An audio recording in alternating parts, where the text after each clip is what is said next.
நாகைக்கு சிவராஜசானின்னு பேர் நாகப்பட்டினத்துக்கு. அங்கே காயாரோகணேஸ்வரர்னு சுவாமிக்கு பேர்.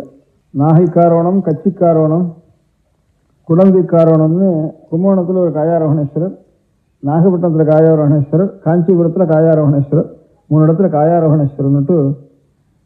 அந்த இடத்துல ஆறு விடுகிறாளோ அவர் சிவபெருமானுடைய தன்னுடைய திருமேனியிலேயே அந்த ஜீவாத்மாக்களை மோட்சத்தில் தானே ஏற்றுக்கொண்டு இருங்கிறதுனால காய ஆரோகணம்னு ஒரு காயம் சரீரத்தில் ஆரோகணம் பண்ணிட்டுருக்கார்.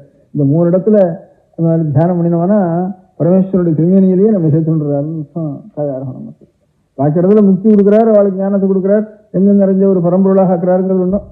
ஈஸ்வரனுடைய திருமேனியிலேயே நம்ம அங்கீகரித்து விடுகிறாருன்னு காயாரோகணம்னு பேர். நாகைக்காரோணம் சிவராஜசானின்னு நாகப்பட்டினம்.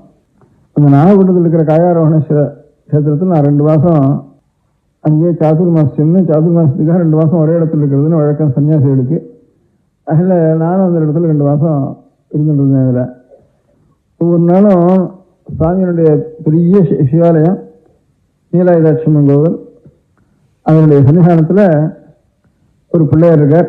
நிச்சயம் சாயந்தரம் ஆனோடனே பிள்ளையாரை போய் இது தேங்காய் உடைச்சிட்டு செவிர்காய் உடைச்சிட்டு தரிசனம் பண்ணிட்டு அப்புறம் உள்ள போய் தரிசனம் பண்ணுறதுன்னு ஒரு வழக்கம் வச்சுருந்தேன். சந்தியா காலத்தில் கோவிலே நான் இருக்கிறதுனால நிச்சயம் போய் சுவாமி சொன்னோம்.